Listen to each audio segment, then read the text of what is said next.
दोस्तों, एक किसान अपने खेत से अच्छी फसल लेने के लिए उन्नत किस्म की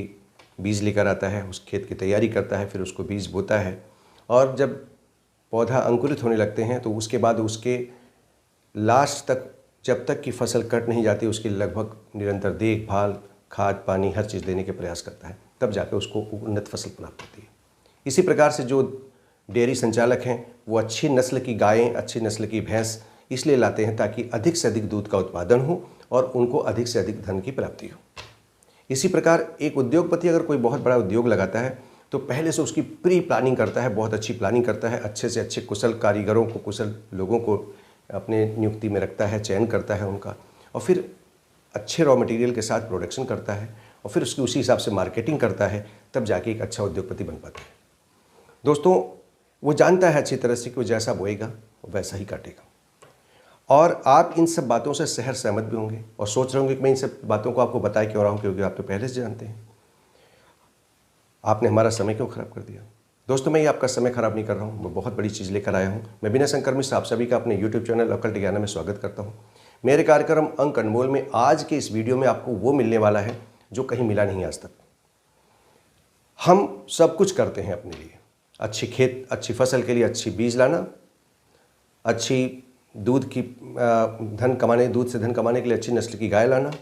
अच्छे प्रोडक्शन के लिए अच्छे रॉ मटेरियल, कुशल कारीगरों को रखना, परंतु जब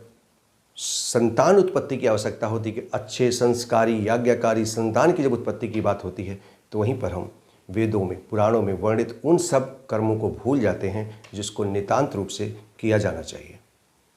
जिसको करना अनिवार्य था, परंतु हम उसको भूल गए। चाहते तो हैं कि हमारा बेटा कन्हैया हो, हम चाहते तो हैं कि हमारा बेटा कृष्ण जैसा हो, हम चाहते तो हैं कि हमारा बेटा राम जैसा पितृभक्त हो, हम ये भी चाहते हैं कि हमारा बेटा प्रहलाद जैसा भक्त हो, हम ये भी चाहते हैं कि हमारा बेटा वीर शिवाजी जैसा हो, रानी लक्ष्मी बाई जैसी वीरांगना हमारी पुत्री हो, गार्गी जैसी विदुषी हमारी पुत्री हो। हम चाहते तो हैं कि मेरा बेटा अंबानी जैसा बने, हम ये भी चाहते हैं कि मेरा बेटा अमिताभ बच्चन हो, मेरा बेटा सचिन तेंदुलकर बने क्रिकेट के खेल में। कल्पना तो हम अच्छी करते हैं, परंतु जब शुरुआत करनी है, जहाँ पर हमको पहले ही सोच लेना था कि जब माता पिता मिले उसी समय पर उनको जिस भाव से मिलना चाहिए वो भाव तो हमने सोचा ही नहीं, क्योंकि संस्कार तो हमने सीखा ही नहीं, संस्कार तो हमने जानने का प्रयत्न ही नहीं किया कि हमें उस काम को करने से पहले क्या कर लेना चाहिए था, जो हमारे पुराणों में, वेदों में, शास्त्रों में पहले से वर्णित है। उत्तम संतति के लिए पति पत्नी को अपने मन को संस्कारित किया ही नहीं, उसको जाना ही नहीं, उसको पहले से अपने मन को उस भाव में लाए ही नहीं कि जिससे कि हमें एक उत्तम सुसंस्कृत, सुयोग्य, विद्वान, गुणी ऐसा कोई हमारी संतान हो सके, उसकी कल्पना ही नहीं की, सोचा ही नहीं। संस्कार का वास्तविक मतलब यही है कि हम दोषों का परिमार्जन करें। संस्कार का तात्पर्य है दोषों का परिमार्जन। जब किसान खेत को संस्कारित करता है तो उसमें से खर पतवार हर चीज़ों को निकाल करके पहले सही करता है, वो भी संस्कार है। उसी प्रकार जब कोई अच्छा डेयरी वाला है, वो भी जब अपनी गाय को अच्छी गाय लाया है तो उसी हिसाब से उसकी देखभाल करता है, ये भी एक संस्कार है। तो संस्कार का तात्पर्य है दोषों का परिमार्जन। उत्तम संतति के लिए संस्कार का अच्छा होना है तो संस्कार को क्या होना चाहिए ये हमको जान लेना बहुत ज़रूरी है। जीव के दोषों को दूर कर उसमें धर्म, अर्थ, काम और मोक्ष, ये चार पुरुषार्थ का सृजन करना, उसको बना लेना, यही सच्चा संस्कार है। और दुर्भाग्य हमारा क्या है कि हमने धर्म, अर्थ, काम और मोक्ष, ध्यान रखिएगा आप लोग, धर्म, अर्थ, काम और मोक्ष में से धर्म को छोड़ दिया और लास्ट के मोक्ष को छोड़ दिया कि मोक्ष भी कुछ नहीं होता और धर्म में क्या रखा है। हमने काम में और अर्थ में, अर्थ का मतलब धन है और काम का मतलब तो आप सभी लोग जानते हैं कि हम विषयानंद में डूबे हुए हैं, भोजन, शयन, प्रजनन में जीवन निर्वाह करने में लगे हुए हैं। ये चीज़ हमने दो चीज़ को तो पकड़ लिया, अर्थ को और काम को, धर्म और मोक्ष छोड़ दिया। ये चार पुरुषार्थों में जब व्यक्ति की संतान चारों पुरुषार्थों में लगी होगी तो निश्चित रूप से वो न सिर्फ अपना भला करेगा, उस समाज और देश का भला भी करेगा। और ये ज़रूरी है कि सिर्फ हम अपने लिए ना जिएं, हमें देश के लिए भी जीना चाहिए, हमें समाज के लिए भी जीना चाहिए। और हमने एक चीज़ का और आपने भी अनुभव किया होगा कि हमारे जो संस्कृति या संस्कारों का जो क्षरण हुआ है, उस क्षरण का एक बहुत बड़ा कारण हमारी मुगलों के द्वारा जो हमारे ऊपर अत्याचार हुए, जो हमारी संस्कृति, हमारे वैभव को नष्ट किया गया, जो हमारे विद्या को, हमारे वेदों पुराणों को नष्ट करने के बाद उसमें बहुत सी अनर्गल चीज़ों को प्रक्षेप किया गया, जिसको हमारे बच्चे आज के ज़माने में युवा पीढ़ी अगर पढ़ लेते हैं या उनको बता दिया जाता, तो पढ़ना तो उनको है ही नहीं, तो बता दिया जाता तो उसको सच मान लेते कि ऐसा लिखा हुआ है, और उसके प्रमाण भी लोग प्रक्षेपित शब्दों से दे देते हैं तो लोग मान लेते हैं। और हमको जो ये बताया गया और जो विकृत रूप से परोसा गया, आज़ादी के बाद भी जो विकृत रूप से परोसा गया कि ये आपके वेदों में, ये आपके पुराणों में लिखा हुआ है, उसी को हमने मान लिया, और ये क्षरण आज भी जारी है। और दुर्भाग्य है कि आज़ादी के 75 वर्षों के बाद भी हमारी शिक्षा व्यवस्था में संस्कार शब्द को विशेष रूप से कोई महत्व नहीं मिला। सिर्फ बच्चों को व्यावसायिक शिक्षा प्रदान करने का प्रयत्न किया गया, वो शिक्षा की जिससे उनको सिर्फ नौकरी करनी है, बाकी कुछ और नहीं करना है। ये सब चीज़ें चूँकि ये संस्कार आ नहीं पाया संस्कृति में, हमारी जो सत्य सनातन धर्म की संस्कृति है, जो सभी मानव का कल्याण चाहती है, सभी को सर्वे भवन्तु सुखना चाहती है, उसका संस्कार का समावेश होने ही नहीं दिया गया।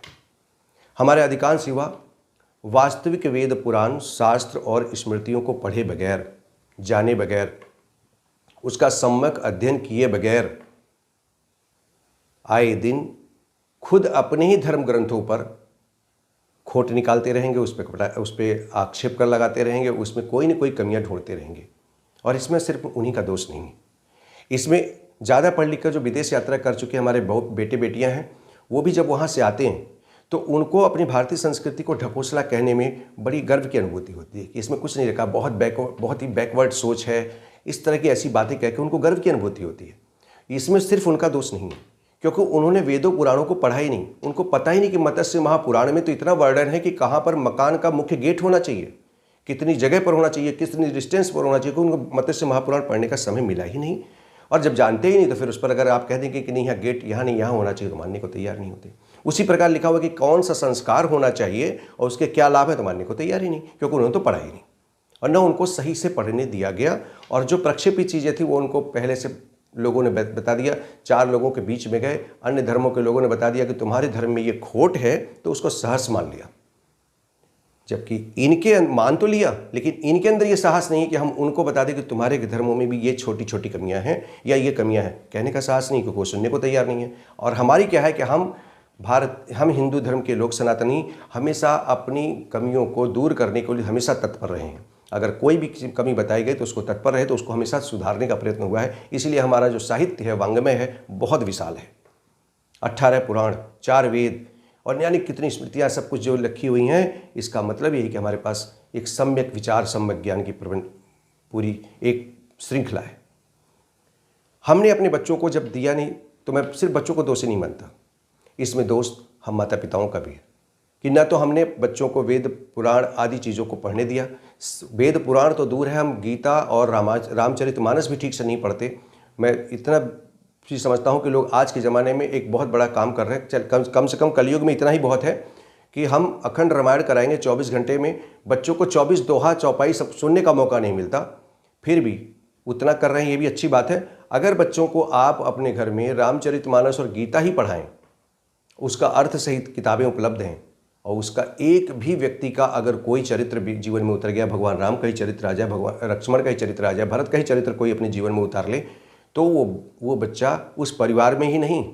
जिस जनपद का होगा उस जनपद का, जिस प्रदेश का होगा प्रदेश का, और अगर बहुत बेहतरीन कार्य कर जाए तो देश का भी नाम रोशन कर देता है। यदि माता पिता अपने घर में इन सब चीज़ों का ध्यान रखें तो संस्कार यहीं से पनपता है। और इसी उद्देश्य से मैंने अपने ये जो मेरा न्यूमरोलॉजी का चैनल है, क्योंकि मैं इसको न्यूमरोलॉजी से भी जोड़ के आपको बताने वाला हूँ 16 संस्कारों को, कि इसमें न्यूमरोलॉजी का क्या योगदान हो सकता है। तो इस चैनल के माध्यम से मैं अपने जीवन का शेष जो भी मेरा समय है, मैं वैदिक सत्य सनातन हिंदू धर्म के बारे में जो भ्रांतियाँ हैं या जो जानकारी लोगों को है ही नहीं और करनी चाहिए, उसके बारे में आपको अवगत कराता रहूँगा। इसीलिए मेरे वीडियो को लास्ट तक देखते रहिए और शेयर जरूर करते रहिए। आपको पसंद आए या ना आए, कम से कम शेयर करके पुण्य का भागी जरूर बने। इसको शेयर जरूर करें आप। और ये संकल्प लिया है मैंने कि जीवन में जितना भी समय बचा है मैं आप लोगों को बताता रहूँगा, जितना अध्ययन कर पाऊँगा, जो सीख पा रहा हूँ या जो मैं जानता हूँ वो आपको बताता रहूँ, ताकि बच्चों के अंदर आने वाली पीढ़ियाँ, अगर आज की युवा दंपत्ति जो अभी नई शादी हो रही है, जिनकी शादी होने वाली है, जो संतान उत्पत्ति को इच्छुक हैं, वो अगर आज से सीखेंगे तो आने वाले 20 से 25 वर्षों में एक ऐसे भारत की आप कल्पना कर सकते हैं जहां पे एक बहुत संस्कारी लोगों की लंबी चौड़ी टीम होगी। अब जरा सोचें आप कि एक छोटा सा, अगर आपको अपने बच्चे का बर्थडे मनाते हैं तो उसकी एक हफ्ते पहले से प्लानिंग शुरू हो जाती है। आपको कहीं सुदूर यात्रा में जाना है, 3 महीने 4 महीने पहले से टिकट बुकिंग हो जाती है, उसकी भी प्लानिंग बहुत ज़बरदस्त होती है। वहाँ जाएंगे, क्या खाएंगे, क्या पिएंगे, कैसे रहेंगे, कौन सा होटल बुक करेंगे, सबकी प्लानिंग पहले से हो रही है। अब कल्पना करिए आप कि आपको एक ऐसी संतान उत्पन्न करनी है जिसके साथ आपको जीवन बिताना है, 50 साल, 20 साल, 60 साल, और उस बच्चे को देश की दिशा बदलनी है, और वहाँ पर हम कोई काम ही ना करें। अब आप प्रश्न करेंगे ऐसा कौन सा काम करें? हमें वो 16 संस्कारों का प्रतिपादन करना चाहिए, पालन करना चाहिए, जिस श्रृंखला में लेकर आया हूँ। जी हाँ, मैं 16 संस्कार, जो हमारे प्रमुख 16 संस्कार हैं, संस्कारों की बहुत लंबी श्रृंखला है लेकिन प्रमुख 16 संस्कार मान्य हैं, जिसमें हमने बहुत संस्कारों को भुला दिया है। तो मेरी ये पूरी सीरीज उन्हीं 16 संस्कारों पर आधारित है, और उसमें आज मैं प्रथम सीरीज में आपको गर्भाधान संस्कार के बारे में बताऊंगा। और मेरा उद्देश्य सिर्फ इतना है कि अगर मेरी इस सीरीज से कोई एक दंपत्ति भी कामयाब इसको आधारित करके काम कर ले जाएगी तो मैं समझूंगा कि उसने एक पीढ़ी को संभाल लिया। तो ये जैसे आपने पूरी प्लानिंग कर ली है, तो उसी प्रकार आपको अपने बच्चे को इस धरा पर लाने से पूर्व उसकी विधिवत संस्कारित एक व्यवस्था होनी चाहिए, और वो क्रिया शुरू हो जाती है गर्भाधान संस्कार से। तो आज मैं सबसे पहले आपको शुरू करूंगा सीरीज, जो संस्कार श्रृंखला है मेरी 16 संस्कार श्रृंखला, उसका पहला जो संस्कार है गर्भाधान संस्कार, क्योंकि सभी संस्कारों में सबसे मूल और प्रथम संस्कार यही है, गर्भाधान संस्कार। अब गर्भाधान संस्कार क्या होता है? गर्भाधान संस्कार का अनुष्ठान उस समय होता है जब दोनों पति और पत्नी या दंपत्ति के अंदर एक प्रबल इच्छा हो जाए कि मुझे एक अच्छे संतान की उत्पत्ति करनी है, तो उस समय इस संस्कार का पूजन एक अच्छे ब्राह्मण के द्वारा, आपके अपने नज़दीक जो भी मिले, उसको एक शुभ मुहूर्त शुभ तिथि में, शुभ मुहूर्त शुभ तिथि इसलिए कह रहा हूँ कि ये सब चीज़ें जीवन का बहुत अभिन्न अंग है।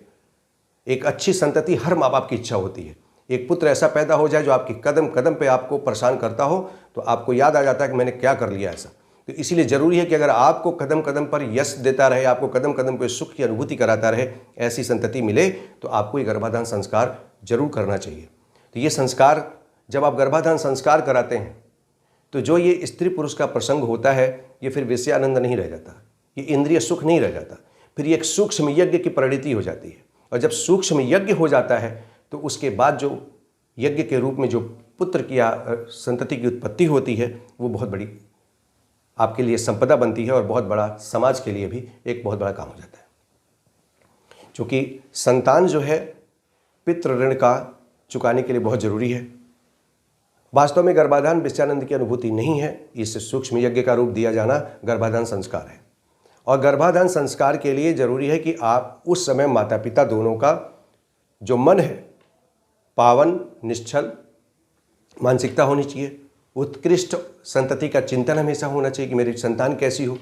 और संयम शक्ति अपरिहार्य हो जाती है। और नारद पुराण में एक बहुत बढ़िया श्लोक आता है कि यादृशेन ही भावेन यौनः शुक्रम समुत्सृजेत तादृशेन ही भावेन संतानम संभवेदिति। ये कहा गया है कि जिस भाव से